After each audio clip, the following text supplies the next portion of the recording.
আসসালামু আলাইকুম রহমতুল্লাহ। Welcome back to our another class. আজকের ক্লাসটা মূলত আমরা আলোচনা করব ক্লজের উপরে। দেখতে পাচ্ছেন ক্লজ, প্রথমে আমরা জানার চেষ্টা করব আসলে ক্লজ জিনিসটা কি। ক্লজ শব্দের অর্থ হচ্ছে বাক্যাংশ বা শব্দগুচ্ছ। ক্লজ হতে হলে অবশ্যই তাকে একের অধিক শব্দ হতে হবে, এই কারণে আমরা বলছি শব্দগুচ্ছ। ক্লজের বাংলা অর্থ আমরা যেটা পাই সেটা হচ্ছে বাক্যাংশ। ক্লজ একটা বাক্যের একটা অংশ হতে পারে, আবার একটা বাক্যও হতে পারে। তো আসুন আমরা উদাহরণ দেখি। ক্লজ হতে হলে অবশ্যই তাকে একটা সাবজেক্ট এবং একটা তাকে ভার্ব থাকা লাগবে, এবং এই ভার্বটাকে আমরা অনেকে বলি ফাইনাইট ভার্ব। অ্যান্ড প্রশ্ন হচ্ছে ভাইয়া ফাইনাইট ভার্ব বা কি? ফাইনাইট ভার্ব তো আমরা চিনি না। আচ্ছা, ফাইনাইট ভার্ব হচ্ছে যে ভার্ব দেখলে আপনি টেন্স চিনতে পারবেন। যে ভার্ব দেখলে টেন্স চেনা যায় সে ভার্বটা মূলত ফাইনাইট ভার্ব। যাই হোক, আমরা ফাইনাইট নন ফাইনাইট ভার্বের ভিডিও দিব সামনে ইনশাআল্লাহ, তখন ক্লিয়ার হবেন। আজকে আমরা যে বিষয়টা নিয়ে আলোচনা করব সেটা হচ্ছে ক্লজ। ক্লজ হতে হলে অবশ্যই তাকে একটি সাবজেক্ট এবং একটা ফাইনাইট ভার্ব থাকা লাগবে। যেমন উদাহরণ দেখি আমরা, আই নো ইট, আমি এটা জানি। দেখুন এখানে আই একটা সাবজেক্ট, নো একটা ভার্ব, দ্যাটস ওয়াই এটাকে আমরা একটা ক্লজ বলছি। এটাকে আমরা একটা বলছি ক্লজ। কেন ক্লজ? কারণ ক্লজের শর্ত হচ্ছে একটা সাবজেক্ট এবং একটা ভার্ব থাকবে, তাই এটা মূলত একটা ক্লজ। এটি একটা সেন্টেন্স, পাশাপাশি একটা ক্লজ। নেক্সট, আই নো, আমি জানি, হোয়ার হি গোজ, সে কোথায় যায়।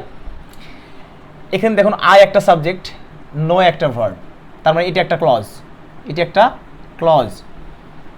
এখানে হি একটা সাবজেক্ট, গোজ একটা ভার্ব, তার মানে এটা একটা পুরোটা মিলে একটা ক্লজ। তার মানে এখানে আমরা পেলাম আই নো ইট, এখানে একটা সেন্টেন্সে একটাই ক্লজ। আর এখানে একটাই সেন্টেন্স, আই নো হোয়ার হি গোজ, একটাই সেন্টেন্স, বাট ক্লজ কিন্তু দুইটা। কারণ আমরা জানি ক্লজের শর্ত হচ্ছে একটা সাবজেক্ট একটা ফাইনাইট ভার্ব, একটা সাবজেক্ট একটা ফাইনাইট ভার্ব। দ্যাটস আমরা এটাকে বলতে পারি যে আই নো এটা একটা ক্লজ, হোয়ার হি গোজ এটি আরেকটা ক্লজ। অ্যান্ড প্রশ্ন হচ্ছে ভাইয়া আই নো এটা কোন ক্লজ এবং হোয়ার হি গোজ এটা কোন ক্লজ? নর্মালি আমরা সকলেই জানি যে ক্লজ, আমরা সকলে মনে করি যে ক্লজ মূলত তিন প্রকার: নাউন ক্লজ, অ্যাডজেক্টিভ ক্লজ আর অ্যাডভার্বিয়াল ক্লজ বা অ্যাডভার্ব ক্লজ। কিন্তু আসলে এগুলো কিন্তু ক্লজ না, এগুলো হচ্ছে কি ক্লজের প্রকারভেদ। প্রথমত আমাদের জানতে হবে ক্লজ সম্পর্কে। আমরা দেখলাম যে ক্লজের যে বেসিক ইনফরমেশনটা আমরা নিলাম এখান থেকে, সেটা হচ্ছে ক্লজ হতে হলে অবশ্যই তাকে একটা সাবজেক্ট এবং একটা ফাইনাইট ভার্ব থাকতে হবে। এখন আমরা আসি ক্লজ কত প্রকার, ক্লাসিফিকেশন অফ ক্লজ।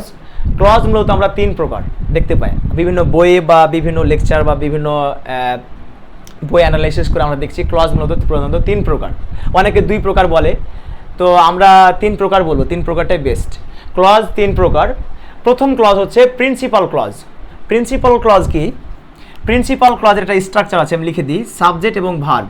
এখানে কোনো কনজাংশন থাকবে না, নো কনজাংশন।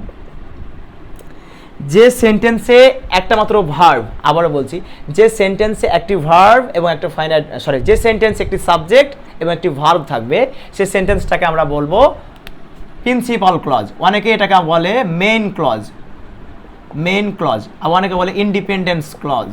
তো যেই এটাই বলুক, এই ক্লজটা হচ্ছে স্বাধীন ক্লজ। কারণ দেখুন, Palash is a good boy, পলাশ হচ্ছে একটা ভালো ছেলে। এখানে পলাশ হচ্ছে একটা সাবজেক্ট, ইজ হচ্ছে একটা ভার্ব, আর এটা হচ্ছে বাকি অংশ আমরা যেটা দেখছি।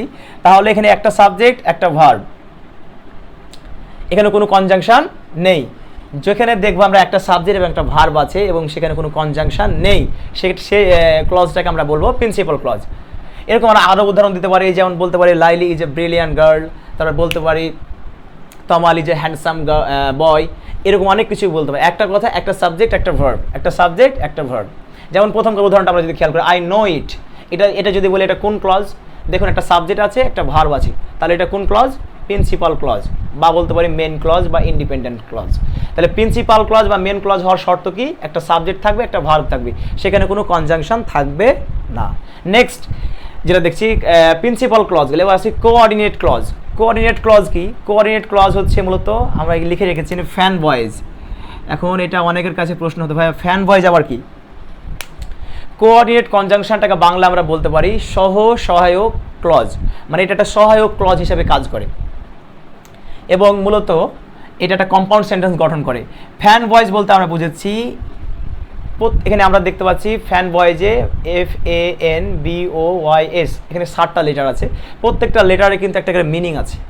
যেমন আমি যদি বলি, স্ক্রিনে দেখুন লেখা আছে FA fan, sorry FA for, A and, NA nor, BA but, OA or, YA yet, SA so. এই 7টা কনজাংশন যদি দেখি কোনো ক্লজের পূর্বে এই কনজাংশনগুলো আছে, ফর, অ্যান্ড, নর, বাট, ওয়ার, ইয়েট, সো, এই কনজাংশনগুলো যদি কোনো ক্লজের পূর্বে পাই, তাহলে সেই ক্লজটাকে আমরা বলবো কোঅর্ডিনেট ক্লজ বা কোঅর্ডিনেটিং ক্লজ। যখন উদাহরণ দেখুন, Palash is good boy, Palash is, sorry এখানে ছুটে গেছে, Palash is a good boy but he is stingy in nature, কিন্তু সে তার স্বভাবটা কি কৃপণতা, বলছে সে ভালো ছেলে কিন্তু তার একটা স্বভাব খারাপ, সেটা কি সে একটু বখিলগিরি করে বা একটু কৃপণতা করে। এখানে একটা বিষয় বোঝার আছে, সেটা হচ্ছে যদি আমরা কিছু কনজাংশন আছে স্পেশালি বাট, তারপর সিন্স, অ্যাজ, অনেক সময় দো, অল দো, এগুলো বিপরীত অর্থ প্রদান করে। মানে একদিক যদি আমি লিখছি, একদিক যদি পজিটিভ হয় আরেকদিক হবে নেগেটিভ। দেখুন পলাশ ভালো ছেলে, ভালো ছেলেটা কি তার একটা গুণ প্রকাশ করছে, তার একটা পজিটিভ সাইড প্রকাশ করছে, সে কি ভালো ছেলে। বাট এখানে দেখুন তার কি স্বভাবটা কি কৃপণতা করে, সে তার স্বভাবটা হচ্ছে কি স্ট্রেঞ্জি বলতে পারি, বা স্ট্রেঞ্জির আমরা সিনোনিম বলতে পারি মাইজার, কৃপণ, তার স্বভাবটা কি কৃপণ। তাহলে এখানে আমরা বুঝতে পারছি যে এটা একটা প্লাস, তার যেটা ভালো দিক, পলাশ কেমন ছেলে, ভালো ছেলে, কিন্তু তার স্বভাবটা কি কৃপণতা। তাহলে এই বার্ডযুক্ত সেন্টেন্সগুলা মূলত দুইটা ক্লজ থাকে, একটা মেন ক্লজ এবং একটা থাকে কোঅর্ডিনেটিং ক্লজ।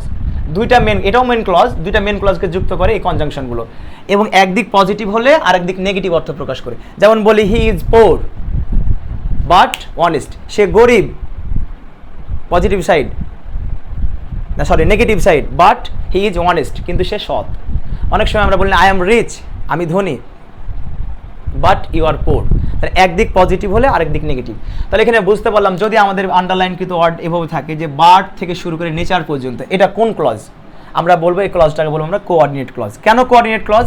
কারণ কোঅর্ডিনেট ক্লজে সবসময় এই ফ্যান বয়েজে যে 7টা বললাম, ফর, অ্যান্ড, নর, বাট, ওয়ার, ইয়েট, সো, এগুলো দ্বারা যুক্ত থাকবে। এগুলো যুক্ত আন্ডারলাইনকৃত অংশটুকু আমরা বলবো কোঅর্ডিনেটিং ক্লজ।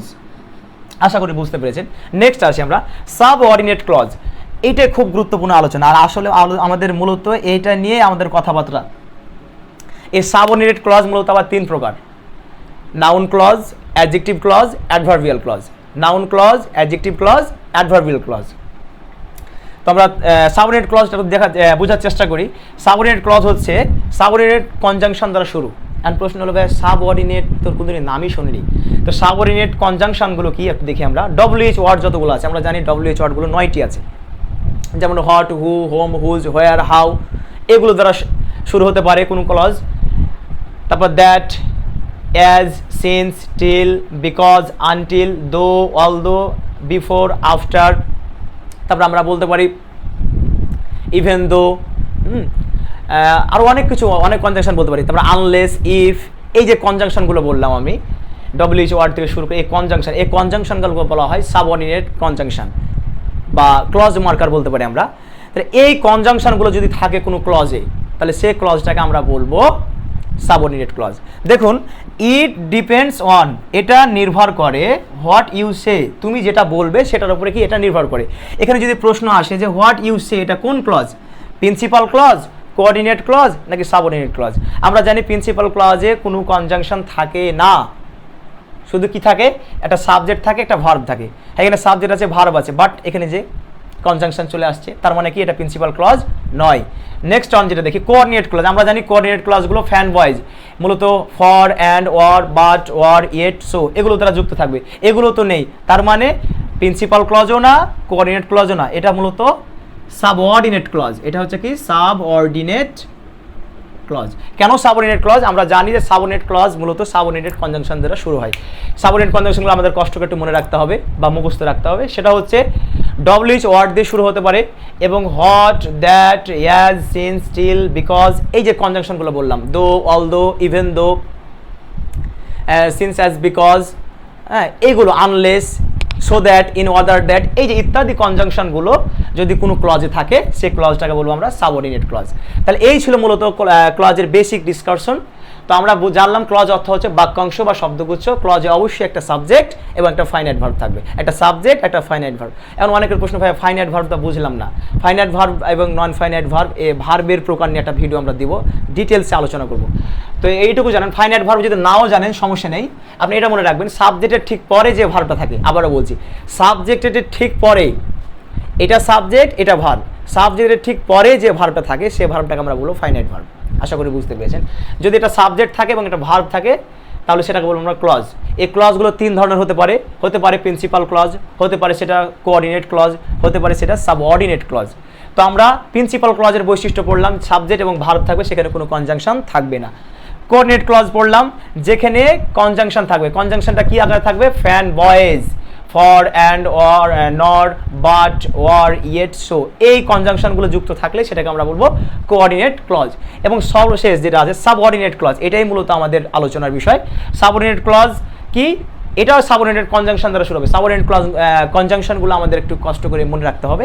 সেটা হচ্ছে ডব্লিউএইচ ওয়ার্ডগুলো যেগুলো আছে, যেমন what, who, whom, which, where, how, when, তারপর that, as, since, because, till, until, এই যে কনজাংশনগুলো যুক্ত যে ক্লজ থাকে সেই ক্লজটাকে আমরা বলি সাবঅর্ডিনেট ক্লজ। তাহলে এই ছিল মূলত ক্লজের তিনটা প্রকার। প্রিন্সিপাল ক্লজের কোনো প্রকার নেই, কোঅর্ডিনেট ক্লজেরও কোনো প্রকার নেই। বাট আমাদের যেটা পরীক্ষায় আসে সেটা হচ্ছে noun clause, adjective clause, adverbial clause, এই তিনটা ক্লজ থেকে আমাদের পরীক্ষায় আসে। তো এই noun clause, adjective clause, adverbial clause, এগুলো মূলত সাবঅর্ডিনেট ক্লজের প্রকারভেদ। আমি একটু লিখে বোঝাই তাহলে বুঝতে সুবিধা হবে আপনার। এই যে সাবঅর্ডিনেট ক্লজ যেগুলো বললাম, সাবঅর্ডিনেট ক্লজ, এই সাবঅর্ডিনেট ক্লজ আবার তিন প্রকার। এক নাম্বার হচ্ছে কি নাউন ক্লজ, দুই নাম্বার হচ্ছে কি অ্যাডজেক্টিভ ক্লজ, তিন নাম্বার কি অ্যাডভার্ব অথবা অ্যাডভার্বিয়াল ক্লজ। তো আমরা নেক্সট ভিডিওতে, এর পরের ভিডিওতে আমরা আলোচনা করব নাউন ক্লজ কি, এবং বিগত বছরের যে প্রশ্নগুলো এসেছে নাউন ক্লজ থেকে সেগুলো নিয়ে আমরা অ্যানালাইসিস করব, এবং কেন সেটা নাউন ক্লজ হলো সেটা আমরা ডিটেলসে ব্যাখ্যা করব। নাউন ক্লজ, তারপরে ভিডিও দেবো আমরা অ্যাডজেক্টিভ ক্লজ, তারপর দেবো আমরা অ্যাডভার্বিয়াল ক্লজ। এই তিনটা ক্লজ থেকে আমাদের বিভিন্ন, স্পেশালি ভার্সিটি যারা প্রস্তুতি নিচ্ছে, তোমরা যারা অ্যাডমিশন প্রার্থী, সেটা হতে পারে রুয়েট, বুয়েট, অ্যাডমিশন, মেডিকেল, যে কোনো সেক্টরে, এবং ব্যাংক জব, বিসিএস, প্রত্যেকটা ক্ষেত্রে ক্লজ হচ্ছে একটা হট টপিক।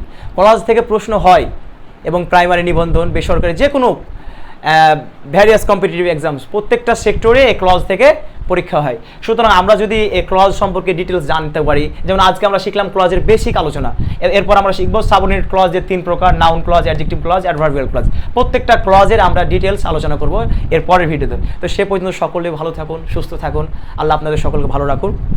এবং আশা করি ভিডিওটি ভালো লাগলে আপনারা শেয়ার করবেন এবং কমেন্টে আপনাদের মতামত জানাবেন, এবং ইংরেজি বিষয়ে কোন বিষয়ে ভিডিও চান সে বিষয়টা আপনার কমেন্টে জানাবেন।